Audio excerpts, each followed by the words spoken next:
Kapitel 1. Alfa og Omega. Karl og Sara er nede i gården. De leger i legehuset i sandkassen, som de gør så tit. I dag leger de, at Karl har en butik, hvor han sælger is og slik. Sara bruger nogle små sten som penge. Hvad skulle det være, spørger Karl. 2 is. Ja, værsgo. Tak. Her er penge, siger Sara. Karl og Sara har deres bamser med. Karls bamse er en dinosaur, som hedder Alfa. Saras bamse hedder Omega og er en pingvin. Bamserne sidder i vinduet på legehuset og følger med i legen. Alfa synger en lille sang. Vi leger og leger, som vi plejer. Sara, Karl og Omega griner. Alfa finder tit på sjove sange. Pludselig får Omega en idé og siger, skal vi ikke finde på noget nyt?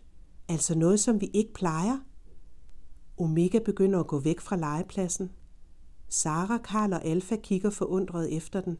Hvad laver du, spørger Karl. Jeg synes bare, vi skal gå lidt på opdagelse. Så kunne vi prøve at lege et helt nyt sted, siger Omega. Alfa ser lidt bekymret ud. Den er ikke altid så glad for at prøve nye ting. Karl og Sara begynder forsigtigt at gå efter Omega, som fortsætter væk fra legepladsen. Kommer I? Råber den tilbage mod Karl, Alfa og Sara. Karl holder Alfa tæt ind til sig. Han kan godt mærke, at Alfa ikke er helt glad for tanken om at gå længere væk. Men der er nu alligevel noget spændende ved at gå på opdagelse, synes Karl. Han ser på Sara. Hun smiler. Okay, vi kommer, råber de i kor. Børnene og bamserne går længere væk fra legepladsen. Der går en sti rundt om. Sara og Karl har aldrig været på den anden side af stien alene. De må faktisk slet ikke gå derover, men det tænker de ikke på nu. Lige nu handler det om at prøve noget helt nyt, som Omega siger. Børnene og Omega skiftes til at vælge nye veje at gå. Vi kan gå til venstre derhenne, siger Sara begejstret. Hvor er det bare sjovt at prøve noget nyt, jubler Omega. Ja, siger Alfa stille. Den er lidt bange inderst inde. Alfa er ikke så modig som Omega, og er begyndt at blive urolig for, om de nu kan finde hjem igen. Pludselig går det op for Sara, at hun ikke længere ved, hvor de er. De er hele tiden gået nye veje, og nu er de kommet langt væk hjemmefra. Karl, ved du, hvor vi er, spørger Sara. Karl kigger sig omkring, men kan ikke genkende omgivelserne. Nej, hvad skal vi gøre, spørger Karl. Alfa begynder at græde. Det er virkelig ubehageligt at være blevet væk hjemmefra.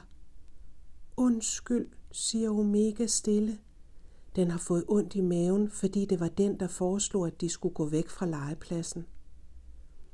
Det er ikke din skyld, Omega, siger Sara.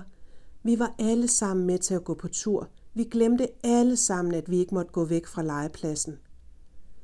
Karl og Sara kigger sig omkring for at se, om der er noget, de genkender, så de kan finde vejen hjem igen. De kigger på hinanden, og Sara prøver på ikke at se bange ud.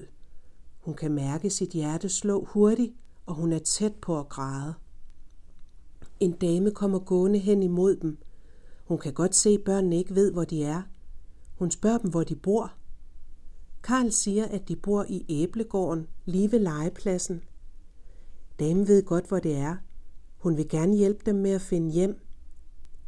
På vejen hjem fortæller Karl og Sara, at de går i storgruppen i børnehaven. Det føles så rart, at damen viser dem vejen hjem. Da de når frem til legepladsen, siger damen, det var godt, I kunne huske jeres adresse. Så var det nemt at følge jer hjem igen. Damen vinker farvel og går. Sara, Karl, Alfa og Omega er tilbage ved legehuset. Sikke en forskrækkelse. De står stille et øjeblik og smiler til hinanden. Det er virkelig rart at være tilbage.